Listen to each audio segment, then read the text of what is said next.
미적분과 수열의 수렴 발산입니다. 수열이 수렴하는지 발산하는지를 일반적으로 우리가 수열 배울 때, 수열의 극한 파트를 배울 때는 그냥 그림으로 그려서 풀었습니다.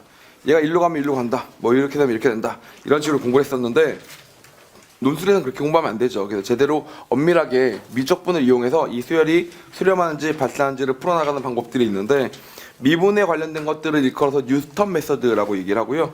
적분에 관련된 것 중에 하나는 적분 판정법이라는 얘기가 있습니다. 그래서 그 두 가지를 하나씩 공부해보자, 이렇게 생각을 합니다. 알겠죠? 그래서 첫 번째로 뉴턴 메서드에 관련된 문제부터 풀어볼까요? 미분이 먼저니까. 그래서 미분 같은 경우 어떤 방법이 있냐면 뉴턴 메서드라는 방법이 있습니다. 뉴턴스 메서드.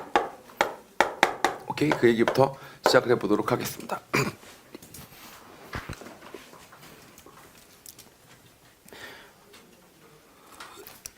일단 뉴턴은 수학자예요, 과학자예요? 뉴턴은 수학자예요, 과학자예요?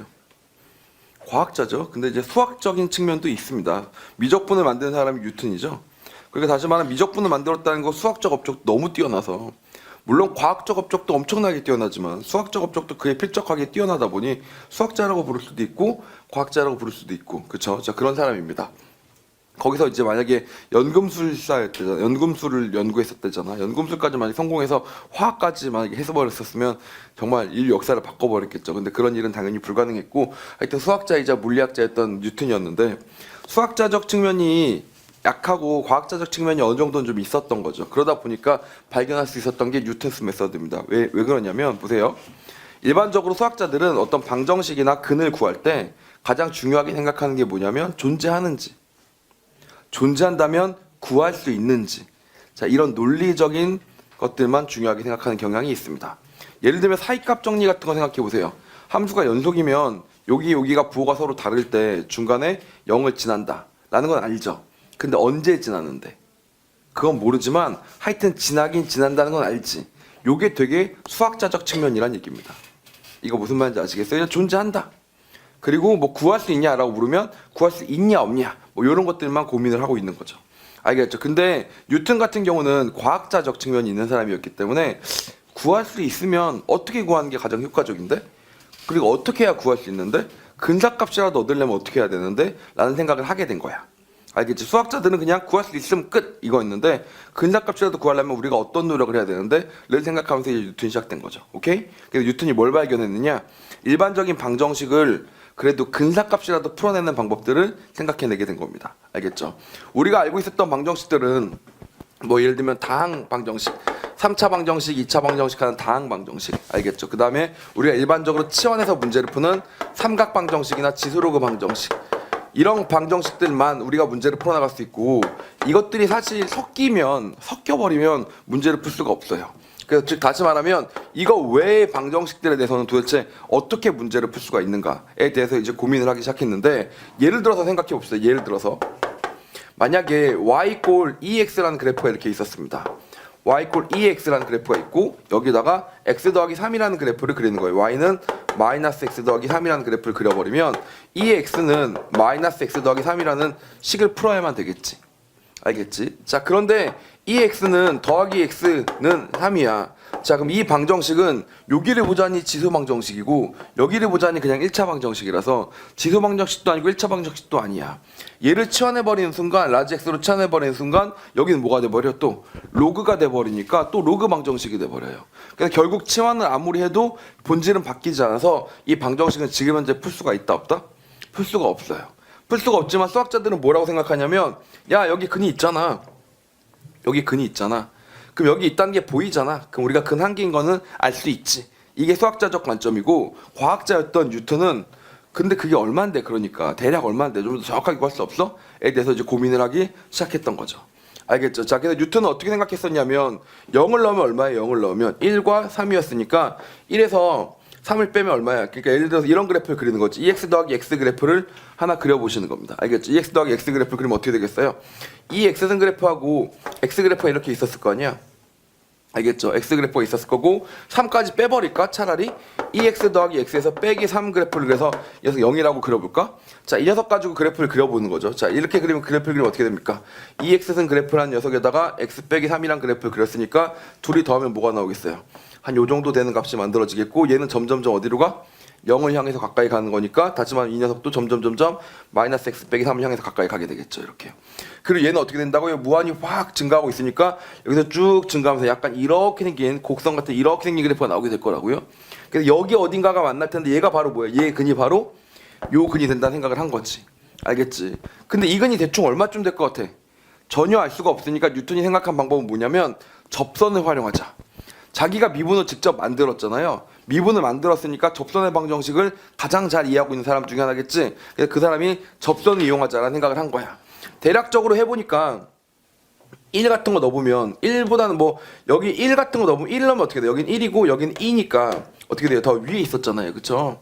자, 그리고 여긴 2고 여기는 2니까 서로 다른 값이었잖아. 근데 1에 가까운 값일 거 아닙니까? 그럼 어떻게 하는 거냐면 대충 1에 가까운 값을 집어넣고 시작하는 겁니다. 대충, 정말 그야말로 대충 집어넣고 생각해보는 거야. 1을 한번 넣어봐요. 2x 더하기 x 빼기 3이라는 함수를 하나 만들어준 다음에 여기서 1을 한번 넣어봐. 넣어봤더니 어떻게 돼? 2 빼기 2가 나오니까 얘가 어떻게 돼? 계산해보면 2.718이면 0.718 정도 나오겠지, 그치? 그럼 여기 값이 무슨 값이 된다고? 여기가 0.718 정도 되는 값이 나오는 거예요, 이렇게. 그리고 뉴턴이 생각을 합니다. 그럼 얘는 근이 아니었네. 얘가 근인데 내가 지금 잘못 찍었네. 자, 잘못 찍었으면 어떻게 수습하면 돼? 여기서 평행 접선을 딱 그어주면 여기 선이 딱 만나게 될 거고 다시 그 값을 여기다 집어넣으면 뭐가 나오고 접선이 그어지면서 여기 값이 만들어지겠고 또 그으면서 접선이 그어지면 여기 값이 만들어지겠네. 그러다 보면 어디로 가겠네? 결국 이 교점을 향해 가겠네 라고 생각을 하게 된 거야. 그래서 뉴턴이 방정식을 푸는 방법이다 라고 해서 그 방정식을 수식적으로 푸는 게 아니라 근사값을 구하기 위해서 대략 비슷한 값을 집어넣어보고 접선, 대략 비슷한 값을 집어넣어보고 접선 이렇게 풀어나가는 방법을 뉴턴이 처음 생각했거든. 그래서 걔를 뭐라고 한다고? 뉴턴 메서드라고 하게 됐습니다. 알겠죠? 근데 지금까지 발견된 어떤 이 미지 함수에 대해서 방정식의 근을 찾는 방법 중에서 아직까지도 손꼽히게 빨라요. 알겠죠? 그럴 정도로 뉴턴을 만들었던 미적분을 만들었던 뉴턴이 직접 만든 그 뉴턴스 메서드에 대한 얘기인데 이거를 기반으로 하는 게 바로 뭐라고? 거기 보시는 뭐야? 논제 3번이었다고 보시면 되겠습니다. 그래서 논제 3번이 생뚱맞게 튀어나온 게 아니라 이걸 기반으로 했던 문제였기 때문에 우리 3번 문제를 보면서 같이 이야기를 해보도록 하겠습니다. 미분관한 함수 fx가 있고요. 수열 xn에 대해서 xn을 어떻게 정리하기로 했냐면 0과 1 사이에서 x1을 찍고 자 0과 1 사이에서 x1을 찍은 거는 그냥 편의상 찍은 거예요. 그냥 자기가 찍고 싶어서 찍은 겁니다. x1을 찍고 그 다음 xn 플러스 1은 뭐라고? xn, fxn에서의 접선의 x축 절편으로 주어진다. 아까 뭐라 그랬니? 그냥 이렇게 딱 만나는 그 점이라고 했었지, 그치? 얘가 왜 구하는 거라고 이렇게 이런 식으로 방정식 해법을 구하고 싶었던 거야. 자, 그래서 fx가 1과 2처럼 주어진 경우, 다음과 같이 주어진 경우 명제를 근거로 xn이 수렴하는지 판단하고 수렴하는 경우 극한값을 구하시오라고 나와 있는데 일단 거기 있는 명제에 a랑 b부터 먼저 점검을 좀 하고 넘어갑시다. 여러분이 증명하지 않고 쓸 수 있는 명제가 하나 있거든요. 그냥 이건 꼭 알고 넘어가야 되는 지식이 하나 있어야 됩니다. 지식. 이 지식은 하나 알고 넘어가셔야 되는데 단조 증가하고 유계면 수렴한다 라는 사실을 알아놓으세요. 단조 증가하고 유계면 뭐라고? 수렴한다 라고 받아들여 주세요. 단조 증가하고 유계면 수렴한다. 다시 반대로 뭐야? 반대로 단조 감소하고 유계여도 수렴합니다. 자, 이런 말이 있습니다. 이건 증명 없이 쓰게 되어 있어요. 사실 엄밀하게 증명을 하려면 대학교 내용을 갖고 와야 되기 때문에 옛날에는 대학교 내용도 약간 알려주면서 좀 적으면 도움이 되겠지 뭐 이랬었는데 요즘에 교육과정에 철저한 답안 작성을 이게 평가 기준으로 가다 보니까 이건 그냥 의뢰 증명을 안 하고 쓰는 걸로 받아들여 주는데 처음 보는 친구들은 무슨 말인지 모를 수도 있겠죠. 단조 증가한다는 거 무슨 말이에요? 수열이 어떻게 한다고? 점점점 증가하기만 증가하지 절대 감소하지 않는다는 걸 얘기하는 겁니다. 알겠죠? 수열은 점점 증가해요. 자, 그리고 유계는 무슨 말이에요? 유계는 상한이 존재한다는 얘기입니다. 상한이 존재한다. 혹은 여기서는 단조 감소하는 거니까 하한이 존재한다. 이런 뜻입니다. 어떤 숫자보다 무조건 작다. 이런 얘기가 되는 겁니다.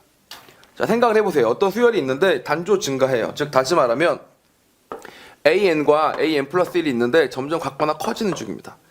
AN과 AN 플러스 1인데 점점 같거나 커지는 중이에요. 이 꼴이 들어가도 상관이 없어요. 잠깐 한번 똑같더라도 어차피 그 다음 단계에서 결국 올라갈지 내려갈지를 결정해야 되고 n은 무한히 갈 거니까 이 꼴이 들어가도 상관이 없는데 수열이 점점 커진다고 칩시다. 자, 그렇게 이게 일단 모든 n에 대해서, 모든 자연수 n에 대해서, 이게 임의의 모든 자연수 n이라는 표현이에요. 모든 자연수 n에 대해서 an이 an 플러스 1보다 점점 커서 더 커진다. 그리고 또 모든 녀석들이 다 뭐보다 작냐면 모든 an들이 어떤 라지라는 숫자가 있어서 그 a보다는 같거나 작다라고 치겠습니다. 모든 n에 대해서 항상 같거나 작다. 자, 이 두 가지를 만족한다고 치죠. 이게 무슨 값이에요? 이게 점점 증가한다는 뜻이고, 이걸 뭐라고 한다고? 다시 말하면 유계라고 한다고요. 한계가 분명히 존재한다. 이렇게 설명을 하는 거죠. 그럼 그런 수열은 어떻게 돼야 되겠어요? 점점 커지다 보니까. 커진다는 것은 다시 말하면 무한히 발생할 수도 있어야 되는데 그럴 수가 없어. 왜? 유계니까. 그럼 유계니까 저기를 향해 가야 되는데 그렇다고 내려갈 수 있어? 없어? 없어. 왜냐하면 단조 증가니까. 단조 증가니까 내려갈 수도 없고, 그렇다고 유계를 뚫고 갈 수도 없고, 그러면 점점 어떻게 돼? 폭이 점점 좁아지니까 결론적으로 어떻게 되겠어? 결국 수렴할 수밖에 없겠지. 자, 그래서 단조 증가하고 유계면 수렴하는데, 자, 이거 어떻게 한다고요? 증명 없이 그냥 씁니다. 수열의 그냥 고유한 성질이라고 받아들여 주는 겁니다. 그러면 감소하면 어떻게 되니? 단조 감소하면, 단조 감소하고 하한이 있으면 어떻게 된다고? 그래도 자연스럽게 수렴한다고 씁니다. 알겠죠? 예를 들어서 누가 물어보는 거야.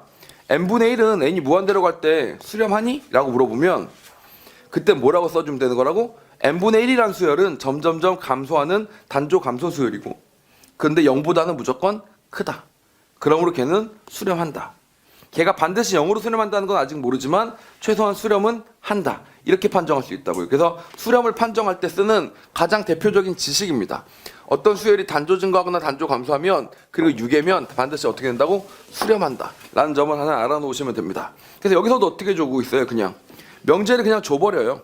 다음 명제를 근거로 하여. 알겠지? 여러분들이 이걸 괜히 그 주제에 증명하려고 하지 말고 그냥 이거는 팩트로 받아들이자 라고 주는 겁니다. 알겠죠? 그걸 바탕으로 문제를 푸시면 되고, 자, 그 상태에서 lnx하고 ex하고 탄젠트 x에 대해서 각각 수렴하는지 발산하는지를 판단하고 그 극한값을 구해보시오라고 했는데, 사실 풀기 전부터 답은 나와 있는 상황이에요.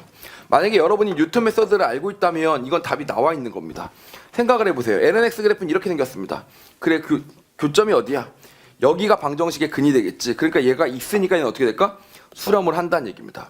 자, 탄젠트 x 그래프는 어떻게 생겼나요? 자, 이렇게 생겼죠. 이렇게 생겨서 2분의 파에서 무한히 치솟죠. 그럼 얘가 뭐야? 바로 0이 되는 교점인 거죠. 그럼 얘도 분명히 교점들이 존재하니까 둘 다 어때야 돼? 수렴을 해야 된다는 사실을 알고 가는 거죠. 뉴턴 메서드를 알고 있다면 말이에요. 알겠죠? 반면 EX 같은 경우 어떻게 생겼어? EX는 X축과 만나지 않습니다. X축과 만나지 않으니까 어떻게 되겠어? 근이 없을 확률이 높은 거예요. 근이 있었다가는 거기서 수렴했을 거니까. 알겠죠? 근이 없다는 얘기는 수렴하지 않을 수 있다라는 것들을 알고 가는 거라서 사실 뉴턴 메소드는 뭐라고? 방정식의 근을 구하기 위한 가장 효과적인 방법이다라는 사실을 미리 알고 가시는 게 맞습니다. 알겠죠? 여러분들이 이화여대만 준비하시는지 다른 대학도 다 준비하는지는 잘 모르겠는데 다른 대학에서도 정말 많이 나오는 주제입니다. 알겠죠? 근데 그렇다는 것을 조금 더 수학적으로 엄밀하게 제대로 계산을 한번 해보면서 시작해 보도록 하겠습니다. 자, 지금 현재 값은 0과 1 사이에서 lnx가 주어져 있었고요. 만약에 lnx 값이 0과 1 사이, x1이 0과 1 사이에서 주어져 있지 않고 1보다 큰 값에서 줬다고 칩시다. 1보다 큰 값에서 줬어도 어떤 일이 생길까? 1보다 큰 값에서 줬어도 이렇게 쭉 가면 여기 떨어지게 되겠죠. 여기 떨어지면 다시 어떻게 하면 돼? 다시 여기부터 시작해 나가면 된다라고 보시면 되겠습니다. 알겠죠? 이렇게 생각해 보시면 되니까 사실 뭐 너무 낮아가지고 저 멀리 간다든지 그런 일만 안 일어난다면 1보다 큰 값에서 구했어도 결국 0과 1 사이로 들어가게 되니까 큰 문제는 없을 겁니다. 알겠죠? 근데 여기서는 다 착하게 어떻게 줬어요? 그냥 이미 1보다 큰 쪽을 0과 1 사이라고 값을 줘버렸으니까 훨씬 더 수월하게 문제를 풀어나갈 수 있게 됐죠. 이미 좀 크게 그려보도록 하겠습니다. 크게 그려보도록 하겠습니다. 그래서 여기가 1,0이 되는 점이라고 생각해 보도록 할게요. 이렇게요. 알겠죠? 자, 그냥 x1이라는 값을 잡았습니다. x1이라는 값을 잡았더니 여기서 접선의 방정식이 그어지고 여기까지 가서 여기가 뭐가 됐어? 이제 x2가 됐고요. 그럼 이대로 가면 어떻게 되겠니? 다시 x3가 되고 다시 작아가 나가면 x4가 만들어지게 되겠죠. 이렇게요. 그러면서 x2, 3, 4가 다 어디로 간다고? 1보다 작은 값이 되니까 그러다 보니까 자연스럽게 어떻게 될 거다? 수렴한다는 사실을 알 수는 있는데 이건 전혀 증명이 아니죠. 이렇게 한 건 뭐야? 그냥 내가 풀어나가는 과정에 불과한 거고 지금부터 뭘 해봐야 돼요? 하나씩 계산을 좀 해볼 필요가 있습니다. 자, 접선의 방정식을 구해보도록 할게요. 접선의 방정식을 구하면 nx를 미분하면 x1이니까 xn분의 1. 알겠죠? 일반적인 xn을 넣었다고 치겠습니다. xn분의 1을 집어넣으면 이런 값이 나오겠고요. 기울기가. 그 다음 다시 빼기 xn이 만들어지고 xn을 넣었을 때 lnxn 값이 나와줘야 되는 거니까 이런 함수 값이 만들어지게 됩니다. 알겠죠? 자, 그리고 여기 절편이 만들어져야 되는 거니까 이 x 자리에다 뭘 넣으면 돼? n 플러스 1이라는 녀석을 집어넣어주면 y좌표 값이 뭐가 나온다고? 0이 나온다. 이렇게 생각해 보시면 되겠죠. 알겠죠? 0이 나왔었습니다. 근데 양변을 xn배를 해주도록 할게요.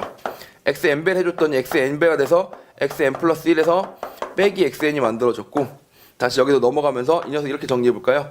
xn 넘기면서 뭐가 됐다? 1 빼기 ln xn이 만들어지더라.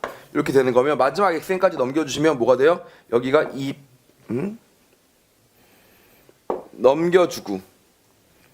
넘겨주고 곱해주고 다시 그리고 더해주는 거 다시 정리하겠습니다. 죄송.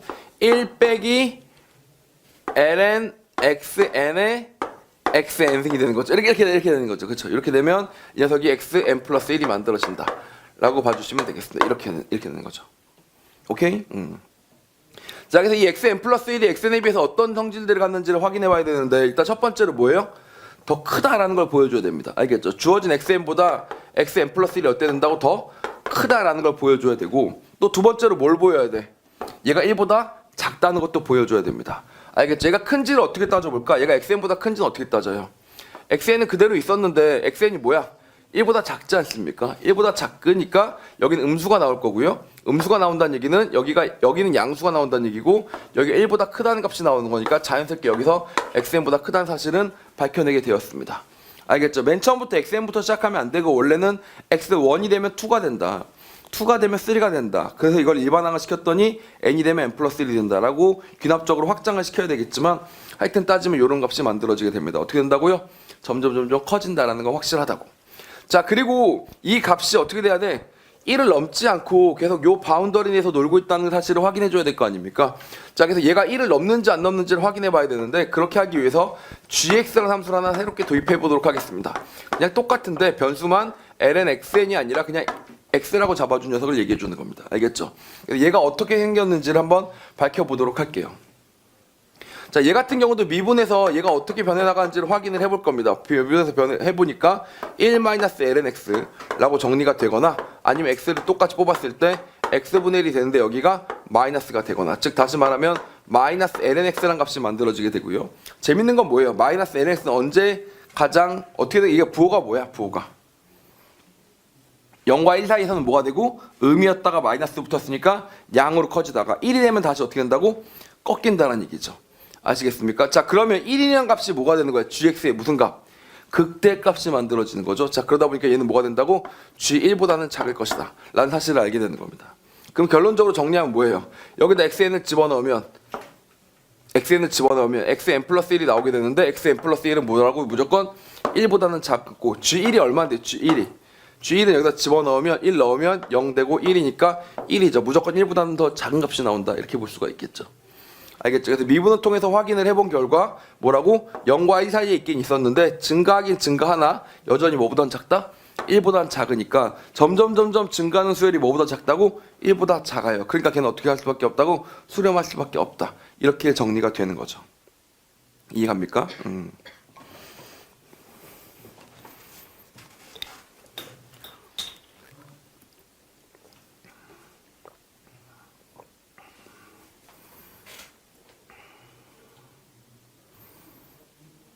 헷갈린다. 여러분, 내가 1 더하기 n분의 1이 1 더하기 1 n분의 1의 n승이 2로 가는 거 설명을 내가 낮에 했니? 저녁에 했니? 넌 두 개 다 들었지? 이것만 들어? 그럼 들었어 안 들었어? 1 더하기 n분의 2로 간다는 것을 안 했어? 그럼 낮에 했었나 보다. 알겠죠? 그럼 그때 가서 설명드리겠습니다. 하여튼 다시 그 반에서 해야 되겠다. 이것과 관련된 그쪽 내용이 좀 있어서 말을 할까 하다가 근데 지금 제가 헷갈려가지고 하여튼 이렇게 되는 겁니다. 알겠죠? 그래서 여기까지는 알게 됐습니다. 그래서 lnx는 뭐예요? 1,0에서 수렴한다는 사실을 알게 됐죠. 마찬가지로 EX 가지고도 다시 한번 다뤄보도록 하겠습니다. EX 가지고도 한번 다뤄볼게요. 자, EX가 있었는데 여기다가 X1을 집어넣었어요. x1 집어넣었습니다. 그러면 접선의 방정식이 만들어지게 되겠죠. 접선의 방정식은 x1 2의 x1 그대로입니다. 2의 x1 그대로가 기울기가 되고 빼기 x1이 되고 다시 여기서 2의 x1을 지나면 되는 녀석이 됐겠죠. 알겠죠? 그래서 x2가 어떤 값이 만들어지는지를 볼 건데 x2를 집어넣으면 뭐가 나와야 된다고 여기에 보니까 0이 나와줘야 된다. 이렇게 생각해 보시면 되겠죠. 그래서 x2 빼기 x1이라는 녀석은 2x1이 넘어간 다음에 마이너스 이걸 넘겼으니까 이게 뭐가 돼요? 마이너스 1이라고 만들어지게 되겠고요. 결국 따라서 정리하면 뭐냐면 재밌는 게 x2는 x1 빼기 1이라는 값이 나와서 무조건 어떻게 된 거예요? 이거 보니까 1만큼 줄어든다는 얘기죠. 알겠죠? 원래 그럴 수밖에 없는 게 여러분 아시다시피 2x의 성질상 높이하고 기울기가 둘이 어때? 높이하고 기울기가 서로 같아. 높이랑 기울기가 같으면 높이를 기울기로 나누면 이 폭이 나오는 거 아니야. 이 길이는 항상 뭐가 되겠어? 항상 1이라고 유지되게 되겠지. 이해갑니까? 1이 된다고. 그럼 또 다시 올라갔다가 뭐 해줘요? 이렇게 가서 또 여기서도 뭐가 된다고 무조건 1이 나오게 될 거고. 그런 식으로 계속 가는 거니까 어떻게 됐어요? 갈 때마다 1씩 가게 되겠지. 그럼 어떻게 돼? 무한히 계속 빠지게 되겠지. 그래서 얘는 수렴한다, 안 수렴한다? 안 수렴한다. 무조건 감소하기 때문에 절대 하한이 없으니까 발산한다. 알겠죠? 왜 발산해요? EX는 X축과 만나지 않으니까 만나는 그 자리를 찾아서 계속 여행을 떠났는데 하면 사라지는 거예요. 오케이? 오케이. 그래서 2번도 알게 되었다. 자, 3번 탄젠트 X에 대해서도 얘기를 해보도록 하겠습니다. 탄젠트 X는 또 어떻게 되는 거니? 탄젠트 X는 이렇게 생긴 함수입니다. 그쵸? Y는 탄젠트 X다. 이렇게 생긴 함수입니다. 자, 이 녀석도 분명 여기서 만나니까 될 것 같긴 해요. 근데 일단 1보다 작은 값을 집어넣는다고 했었으니까 집어넣고 나서 시작해서 여기서 만나보도록 하겠습니다. 알겠죠? 직선의 방정식을 구하시면 미분을 했으니까 시컨트 제곱 X가 만들어지겠죠? 그럼 다시 여기서 xn에 대해서 만들었다고 치고 다시 여기에 뭐가 돼? 탄젠트 xn이 돼서 일반항으로 xn을 한번 풀어보도록 하겠습니다. 그리고 이 녀석이 여기 됐으면 좋겠어요. 언제? n 플러스 1이 됐을 때 이렇게 정리해 주도록 하겠습니다. 알겠죠? 그랬더니 시컨트 제곱의 x의 xn인데 xn 플러스 1 같은 경우는 빼기 xn을 해주면 뭐가 돼야 돼? 마이너스 탄젠트 xn이 만들어져야 된다. 이렇게 된 거고요. 맞습니까? 이 녀석을 넘기기 위해서 뭘 곱해줘야 되겠니? 코사인 xn분의 제곱분의 1이니까 코사인 제곱의 x를 곱해줘야 될 테니까 코사인 제곱의 xn을 곱해주시면 되겠고 이게 바로 뭐하고 똑같아? 코분의 싸니까 마이너스 코사인 xn 그 다음 다시 사인 xn이다. 이렇게 값이 만들어질 것이다. 이렇게 보시면 되겠죠. 따라서 정리해 나가면 우리가 구하고자 하는 xn 플러스 1이 드디어 값이 나왔습니다. xn이라면 묶이게 묶이는데 1 빼기 코사인 xn 사인 xn 이렇게 만들어진다 라고 보시면 되겠네요. xn이 절로 넘어가서 xn 빼기 코사인 xn 사인 xn 이렇게 만들어진다 이렇게 봐주시면 되겠죠. 이해가십니까? 자, 그래서 이 값을 한번 정리해 보려고 합니다. 오케이? 자, 그래서 이 값하고 이 값에 대해서 생각을 해볼 거야. 맨 처음에 우리 그림을 보니까 뭐야? xn에서 xn-1이 어떻게 되고 있니? 점점 감소하고 있죠. 그래서 감소한지를 확인해 볼 건데 왜 감소하냐면 얘가 뭐기 때문에 얘도 양수고 얘도 뭐기 때문에 0과 1 사이에서 무조건 양수가 되기 때문에 얘네들은 무조건 양수라서 감소한다는 건 확실하죠. 알겠죠? 얘네들이 감소하는 건 확실합니다. 자, 근데 감소할 때 감소하더라도 뭐보다는 크면서 감소해야 돼? 0보다는 크면서 감소해야 될 거 아닙니까? 그래서 얘가 0보다 큰지 작은지를 따져볼 건데 따져볼 때 필요한 함수가 이런 함수를 생각해 보시면 되겠죠. y는 x 빼기 sin x 코사인 x라는 함수를 생각해 보겠다 이런 얘기예요. 알겠죠? 그래서 요 함수가 어떻게 생겼는지를 보는 겁니다. 알겠죠? 여기다 양수를 집어봤을 때 과연 얘가 0이 될 수 있는지를 따져보는 거지. 근데 사실 이거는 금방 알 수 있는 게 2분의 1 묶으면 2x라고 만들어지는 거고 얘도 뭐예요? 똑같이 sin 2x라고 묶을 수가 있는 겁니다. 이렇게 만들어지지 않습니까? 우리 배각 공식 같은 것들은 사실 논술에서 어느 정도 쓰는 게 허용이 되어 있는데 자, 그럼 얘들아 이게 커. 2x가 더 크죠. x의 양수일 때는 얘가 2x가 더 크단 말입니다. 알겠죠? 원래 sin x라는 녀석은 x라는 녀석이 어떻게 돼 있어? 무조건 항상 더 밑에 있잖아. 0 이걸 증명하고 싶으면 어떻게 해주면 되겠어요? 다시 초기 값은 똑같은데 기울기는 얘가 1인데 얘는 뭐다? 코사인이다 라고 해서 1보다 작다라는 거 지금 설명해줘도 되고 원래 2x가 sin x보다 어떻게 된다고? 더 위에 있으니까. 맞습니까? 더 위에 있으니까 아 얘는 분명히 양수일 것이다 라는 사실을 알 수가 있는 거죠. 그래서 그렇게 나온 결과들도 항상 뭐가 나온다고? 양수가 나올 수밖에 없다. 그래서 양수이긴 한데 xn보다는 더 작아지는 게 xn 플러스 1이다. 그러니까 어떻게 했어요? 0을 향해서 점점 가까이 가다가 수렴해서 답이 나오게 된다. 그러니까 1번과 3번은 수렴하는데 2번은 발산한다. 이런 결론이 나오게 되는 거죠. 여기까지 알겠습니까? 오케이. 자, 이렇게 정리하시면 논제 3번까지도 잘 정리가 되었습니다.